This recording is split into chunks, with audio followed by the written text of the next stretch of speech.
Can a piece of jewelry save a life, or guarantee eternity? Napoleon Bonaparte believed this to be the case, so much so that he imagined a strange talisman in the shape of a scarab beetle. His military campaigns around the world had already introduced him to the supernatural power of jewelry. But it was after escaping death the first time that his faith in the power of jewelry was properly set. You're listening to Voice of Jewels, a podcast from L'École, School of Jewelry Arts, supported by Cleef Arpels, unveiling the stories and secrets behind history's most fascinating jewels.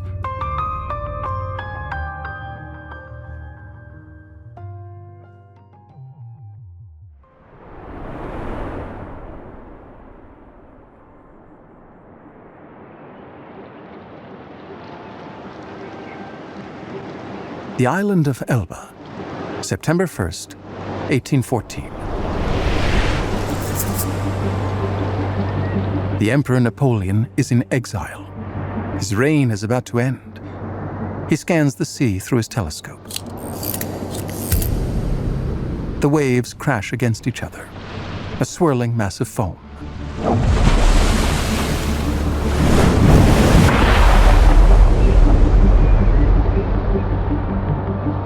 A sail appears on the horizon.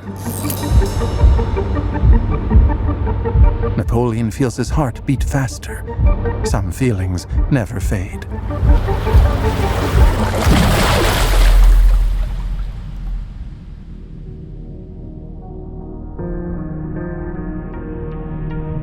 The ship docks on the island, and from it, Napoleon sees a woman disembark.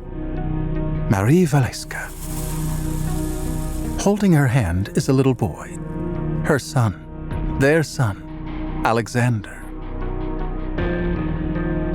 On Marie's finger, the Emperor recognizes a tiny object, one that is both strange and charming. A half-sphere of metal, barely 2 centimeters long, with grooves on the surface and mounted on a gold ring.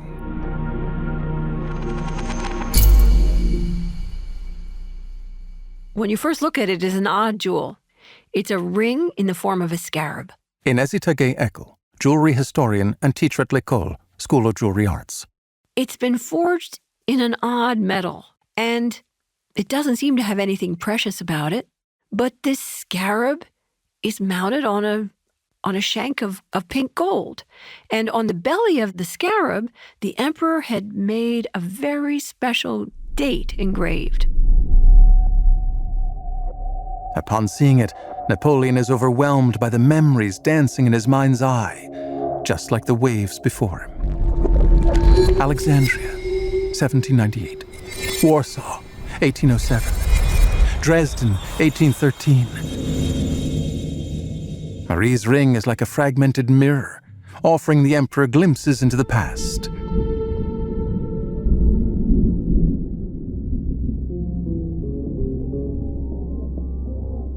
Alexandria, Egypt, 1798.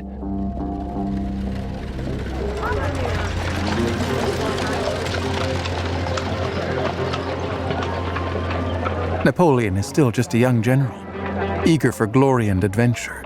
He dreams of making a name for himself by conquering the land of the pharaohs.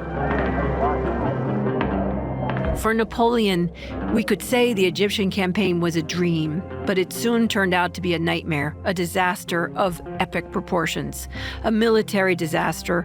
And however Bonaparte had left for Alexandria, we have to remember that he took with him not just an army, but hundreds of young scientists, architects, naturalists, and most of all, artists. And they all had the intention of documenting the splendors of Egypt. They really unleashed the interest in Egyptology.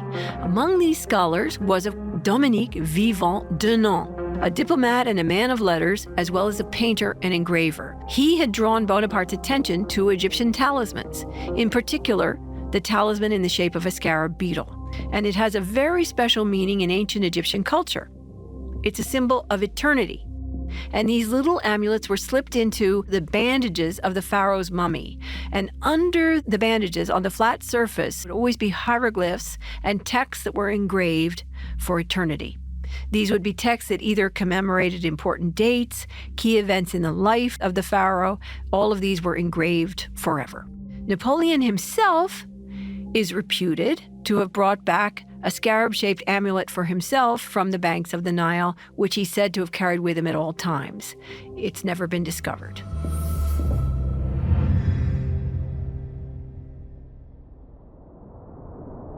Warsaw, Poland, 1807.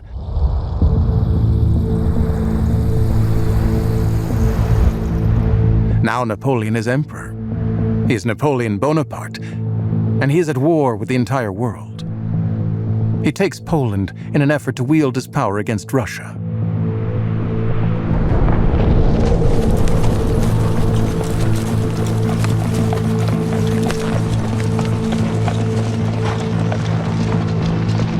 Along a snowy road, he encounters a young woman, a countess with blue eyes, Marie Walewska.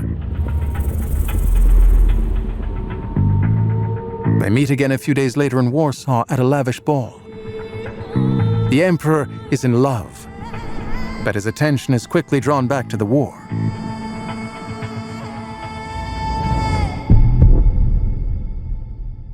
Dresden, Kingdom of Saxony, 1813.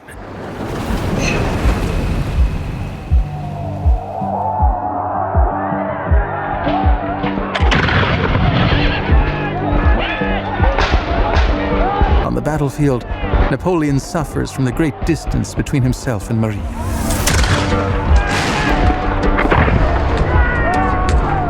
With the Austro-Russian-Prussian forces against him, the emperor fights harder than he ever has before.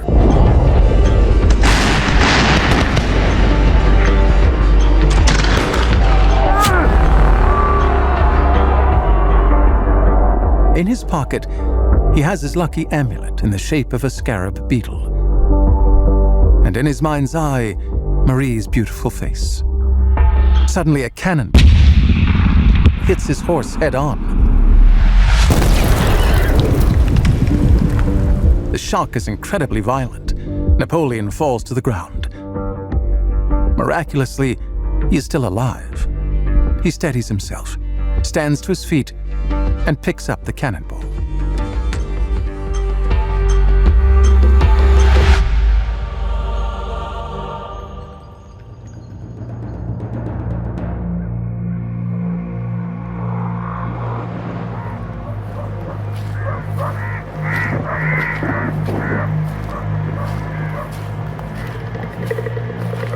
The day after the Battle of Dresden, which would be one of his last great victories, Napoleon makes a rather strange decision.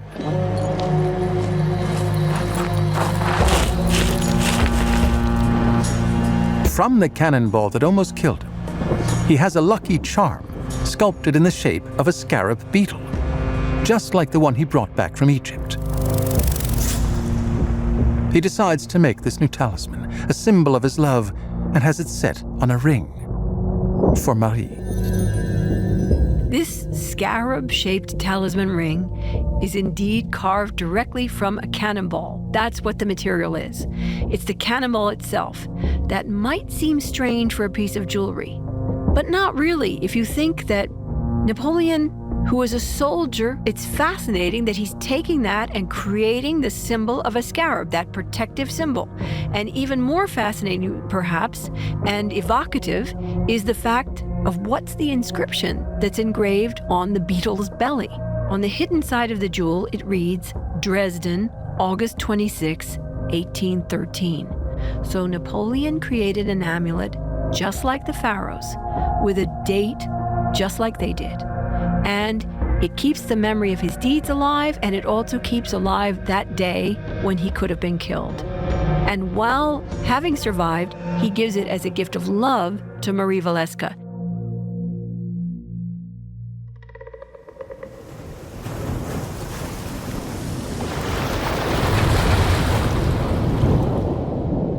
On the island of Elba, on this late summer evening in 1814, Napoleon is no longer emperor.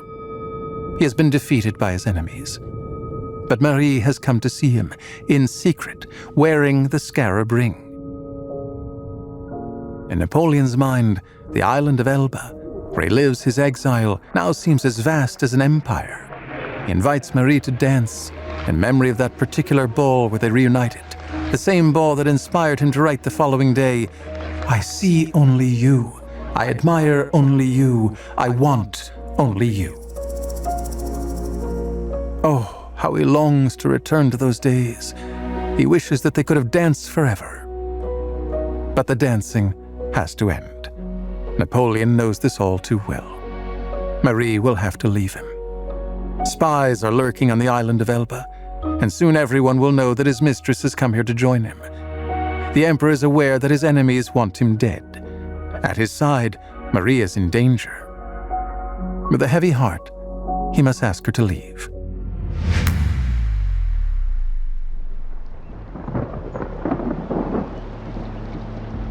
Marie reaches the port where a ship is waiting for her. But a terrible storm is on the horizon.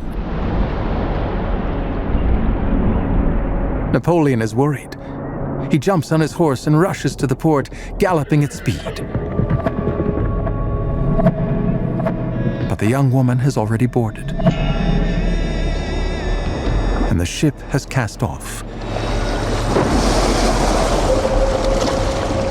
The Scarab Beetle has flown away.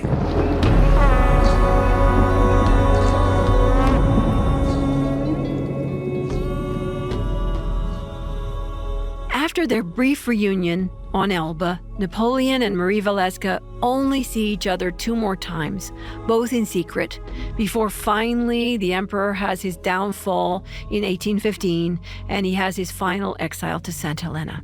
Marie always kept the scarab ring. And even today, this ring, this talisman, belongs to the Walewska family. It can now and then even be admired in exhibitions, which are dedicated to the history of Napoleon I. As for the scarab, since Napoleon's Egyptian campaign, it has become an unbelievably important motif in French decorative arts and jewelry, as have all different Egyptian iconography, we like to call it, the language of images. Voice of Jewels, a podcast from L'École School of Jewelry Arts, supported by Cleef Arpels.